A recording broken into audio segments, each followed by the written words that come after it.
শ্যামা, আরেকটা কথা, অনুষ্ঠান শেষ হওয়ার পর কিন্তু অনেকে আপনার কাছে এসে জিজ্ঞেস করবে আপনি মুখ ঢেকে কেন গান গাইছিলেন, কেন আপনার মুখ দেখা যাচ্ছিল না। তখন নিজের যুক্তি দিয়ে সবাইকে বোঝাবেন। ঠিক যুক্তি দিলে কিন্তু মানুষজন আপনাকে বিশ্বাস করবে। আরেকটা কথা, গলার টোন চেঞ্জ করে গান গাইবেন, এটা কিন্তু ভীষণ ইম্পর্টেন্ট। ওকে? তাছাড়া আমার অলরাউন্ডার বাবা তো আছেই, যদি কোনো প্রবলেম হয় ঠিক সামলে নেবে।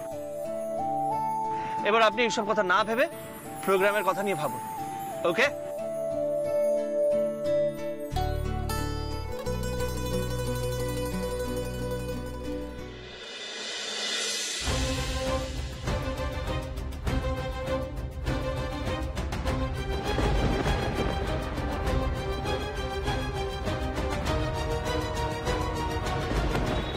শ্যামা, ওই যে আলোগুলো দেখছেন ওটা হলো রথিন জেঠুর বাড়ির পিছন দিক।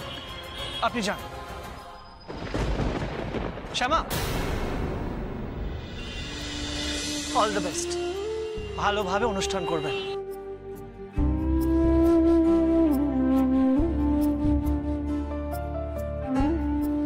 আর হ্যাঁ, অনুষ্ঠানের পর কিন্তু আমি আপনার এখানেই ওয়েট করব, ঠিক আছে? ঠিক নিন। ঠিক আছে, আমি আসছি। ঠিক নিন, ঠিক নিন। পারফেক্ট।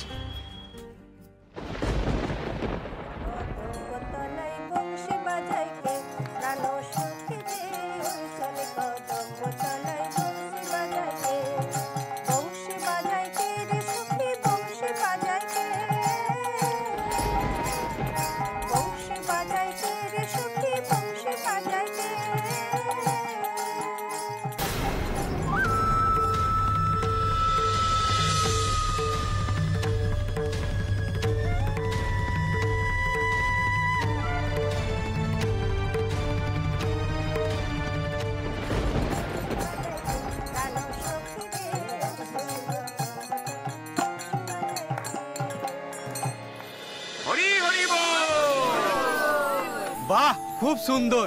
হ্যাঁ, যা বলেছো, কীর্তন শোনার মুডটাকে একবার সেট করে দিয়েছে। তুই বলেছো।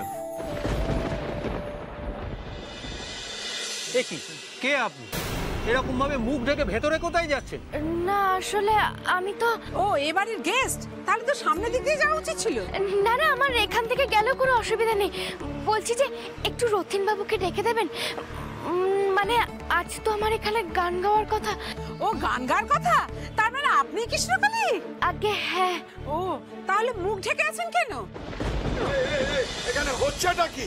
এই যে কৃষ্ণকলি এসে গেছে। ও আচ্ছা আচ্ছা, তাহলে আমি যাই, ভেতরে গিয়ে খবরটা দিয়ে আসি। হ্যাঁ, দিয়ে আসুন।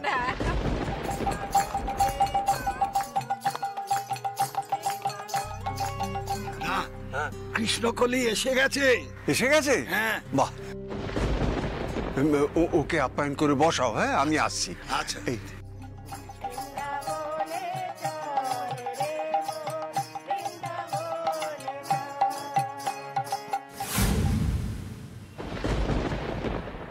নমস্কার। নমস্কার। আমি রতিন মিত্র, আপনার একজন অন্ধ ভক্ত বলতে পারেন। যবে থেকে আপনার প্রোগ্রাম শুরু হয়েছে আমি প্রত্যেক দিন শুনেছি, একদিনও মিস করিনি। আসলে আসলে মিস করলে আমার মনে হতো যেন আমি সে দিনটাই খারাপ যান। যাই হোক, আপনি চা কফি কিছু খাবেন? না না, আসলে আমার না গান গাওয়ার আগে কিছু খাওয়ার অভ্যেস নেই। বলছি অনেকটা তো দেরিও হয়ে গেল, যাই না আমরা স্টেজে উঠে পড়ি। হ্যাঁ, কিন্তু এইভাবে মানে মুখ ঢেকে আপনি স্টেজে উঠবেন? মানে দেখুন, সেলিব্রিটিরা রাস্তায় মুখ ঢেকে থাকে, কারণ আছে, কিন্তু এখানে তো আপনি সেফ। এখানে মুখ ঢেকে উঠবেন কেন? আসলে কি বলুন তো, আমি না আমার একটা ব্যক্তিগত কারণের জন্যই মুখের এই আবরণটা সরাতে পারবো না। আর শ্রোতারা তো আমার গান শুনতে এসেছেন, আমাকে দেখতে আসেননি, তাই না? তাও ঠিক। ঠিক আছে, চলুন আপনি স্টেজে আসুন। চলুন।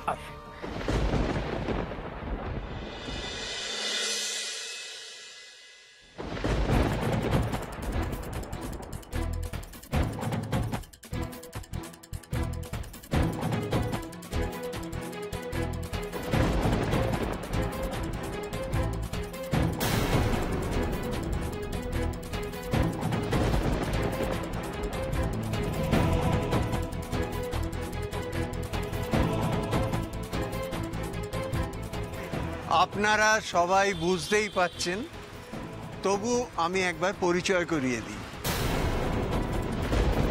ইনি রেড এফএম এর আরজে কৃষ্ণকলি।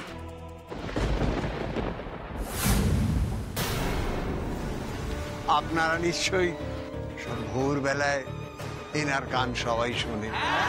অসাধারণ গলা ওনার, অসাধারণ গলা।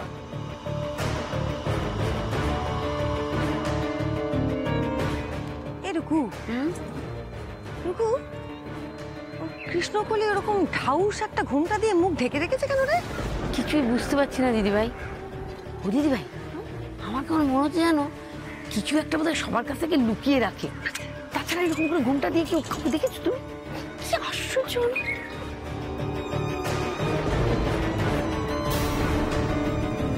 মুখ যখন ঢেকে রেখেছে, কিছু একটা রহস্য তো আছেই। কিন্তু মোবাইলে এভাবে দেখেও তো ঠিক শিওর হতে পারছি না এটা শ্যামা কিনা। হাইট দেখে তো আমার একই রকম লাগছে।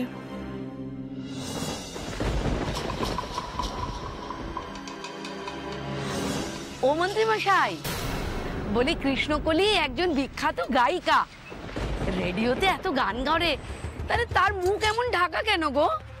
আমরা মুখ দেখবো না? কি আশ্চর্য বলুন দেখিনি। মানে গায়িকার যদি আমরা মুখ দেখতে না পাই, তার চোখ দেখতে না পাই, তাহলে ভাব বুঝবো কি করে? তাহলে কি কীর্তনের মজা পাওয়া যায়? ও মেয়ে, তোমার মুখ ঢাকা কেন গো? তোমার মুখ আমরা দেখবো না? এই তো আমার মেয়ে রাধারানী কত ফাংশন করেছে, কত গান গেয়েছে, কখনো কি মুখ ঢেকে রেখেছে? তোমার মুখ ঢাকা কেন গো মেয়ে? মুখ দেখাও। হ্যাঁ রুক্মিণী, উনি একজন গায়িকা, ওনার একটা ব্যক্তি স্বাধীনতা আছে। কৃষ্ণকলি মুখ ঢেকে গান গাইবেন না খুলে, সেটা নিয়ে জোরাজুরি করাটা শালীন নয়। আচ্ছা, বাবা তো দেখছি সবার সামনেই একেবারে গায়িকাকে সাপোর্ট করে কথা বলছেন। কারণটা কি? তার মানে কি এটাই শ্যামা? ঘুমটার আড়ালে যদি সত্যি এটা তুমি হয়ে থাকো শ্যামা, দেন বি প্রিপেয়ার্ড। আজ কিন্তু আমি তোমায় ধরবই। জয় রাধা কৃষ্ণের জয়। আজ আমি আপনাদের কীর্তন শোনাব। আপনারা আমার গান শুনবেন, কিন্তু দয়া করে কেউ আমার মুখটা দেখার জন্য উতলা হয়ে পড়বেন না। গান শুনে আপনারা আনন্দ পান, সেটাই তো আসল উদ্দেশ্য। আসলে আমি আমার সাধনার কারণে নিজের পরিচয় প্রকাশ্যে গান গাইতে পারছি না। সেই জন্য আপনারা সবাই আমাকে ক্ষমা করবেন। আপনাদের কাছে শুধু একটাই অনুরোধ, দয়া করে কেউ আমার মুখটা দেখতে চাইবেন না।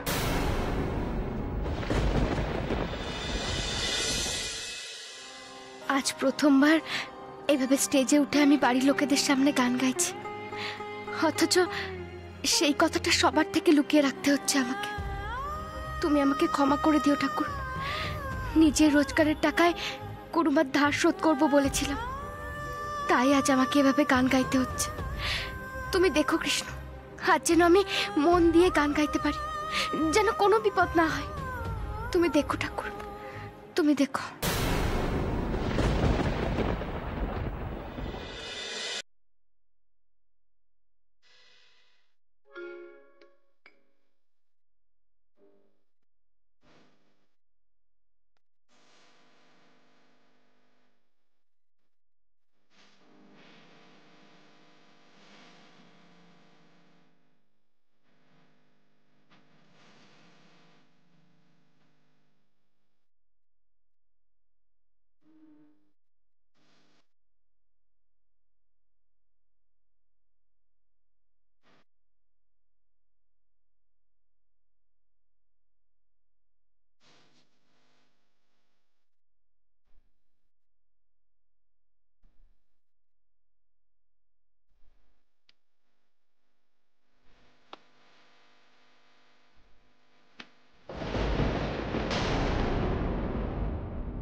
ভালো ভালো অনুষ্ঠানটা সেরে শ্যামাকে নিয়ে নিখিল বেরিয়ে যেতে পারলেই শান্তি। তবে গানটা কিন্তু মেয়েটা বড় ভালো গায়।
ধন্যবাদ।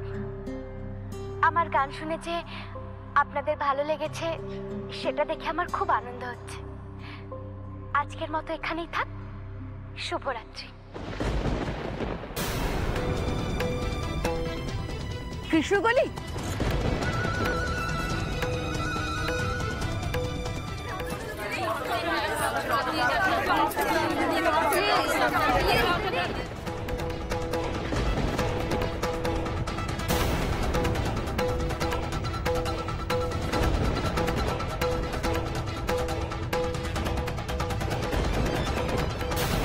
কি ভালো গান গাইলেন আপনি। আপনার মুখটা দেখবো না?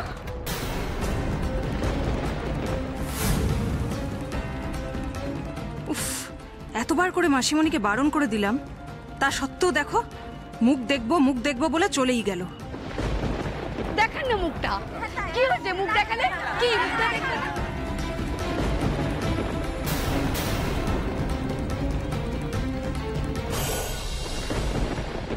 ওই দিক থেকে তো চেঁচামেচির আওয়াজ এসছে। তার মানে আই থিঙ্ক দর্শকরা সে আমার মুখ দেখতে চাইছে, কিন্তু এখান থেকে তো স্পষ্ট কিছুই বোঝা যাচ্ছে না। কি করে যাই, একবার নিজেই দেখে আসি। না না না, ওখানে গেলে তো সবাই আমাকে চিনে যাবে। কি করি এখন, কি করে?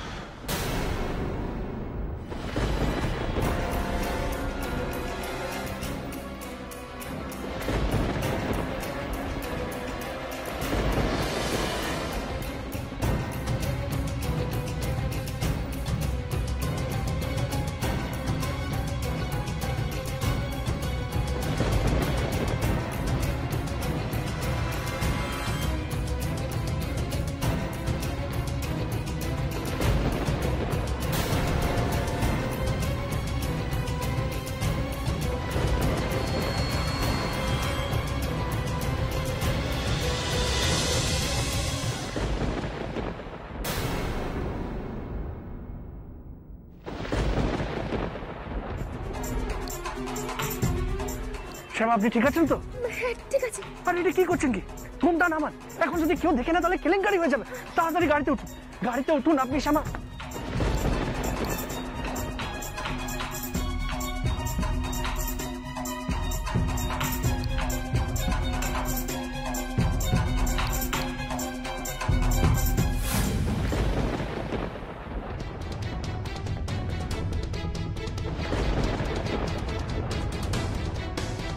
ছোট কর্তা, আমি এভাবে বোকার মতো ঘুমটা ঢেকে কেন বসে আছি?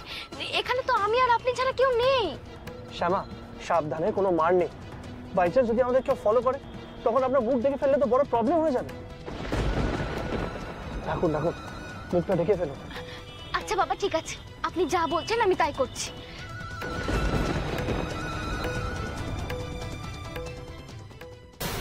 শ্যামা, হ্যাঁ বলুন। আজ কিন্তু বাইরে শাড়ি চেঞ্জ করার সময় হবে না, তাই আমরা ডিরেক্টলি বাড়ি যাচ্ছি, সেখানেই চেঞ্জ করে দেবো। এখন আমরা তাড়াতাড়ি বাড়ি যাই। ঠিক আছে ছোট কর্তা।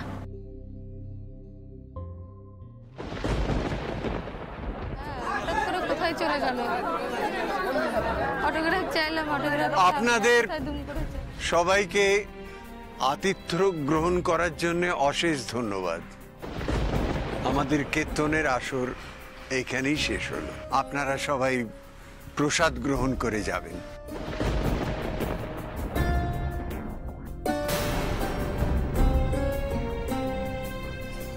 ছি ছি ছি ছি, এটা কি করলেন আপনি?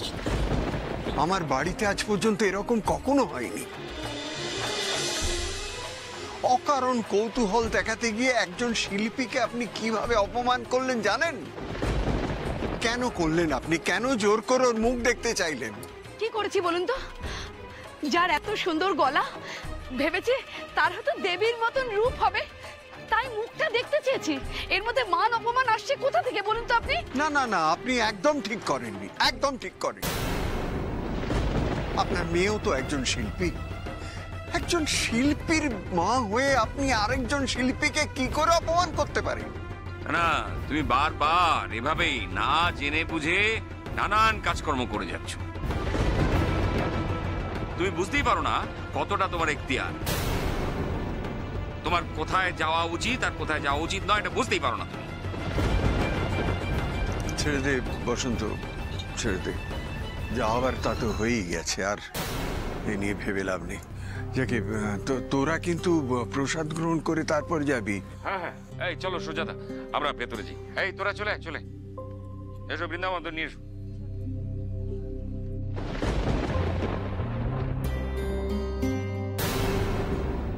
দেখলে তো, তোমার এই বাড়াবাড়ির জন্য এত বড় গন্ডগোলটা পাকলো। কে বলেছিল ওস্তাদি করে কৃষ্ণকলির মুখ দেখবে বলে সামনে আসতে? কে বলেছিল? একটু অপেক্ষা করতে পারলে না?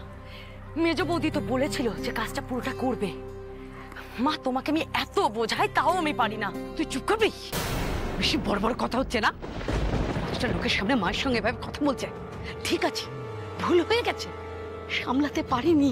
ওটা শ্যামা, আমি তো বুঝতে পারছি, তুই তো বুঝতে পারছিস। তুই তুই বুঝতে পারছিস না? আমি সামলাতে পারিনি। আমি বুঝতে পারিনি যে এত বড় একটা গন্ডগোল হয়ে যাবে। আর তাছাড়া এই যে বলছিস মেজো বৌদি সব করবে, মেজো বৌদি সব সামলে নেবে। কোথায় কোথায় সে যে বললো শ্যামাকে ধরবে, দেখতে পেলি সামনে? তার তো টিকিটই দেখতে পাচ্ছি না আমি। কোথায় গেল দিশা?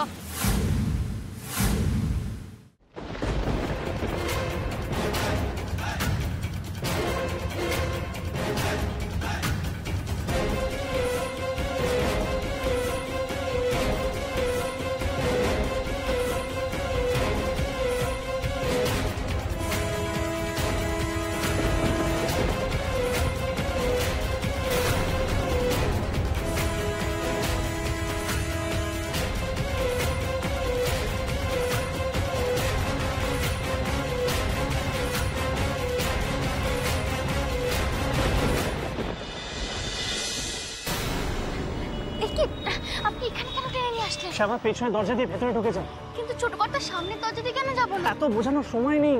আরে আপনি কি ভুলে গেছেন বিজলি ভেতরে আছে? বাই চান্স যদি আমাদের দেখে দেয় তাহলে খুব কেলেঙ্কারি হয়ে যাবে। আর তাছাড়া আমার বারবার মনে হচ্ছে বাই চান্স যদি আমাদের আগে কেউ বাড়িতে ঢুকেছে তখন কি হবে? মেজ বৌদি আর মাসুমি তো ওত পেতে বসে আছে আমাদের হাতে নাতে ধরার জন্য, তাই পেছনে দরজা দিয়ে ঢোকাটাই সে। যান যান যান। ঠিক আছে, আমি এক্ষুনি গিয়ে শাড়ি বদলে নিচ্ছি। দাঁড়ান। বলছি আপনি একটু সাবধানে যাবেন। ঠিক আছে আপনি যান, তাড়াতাড়ি যান।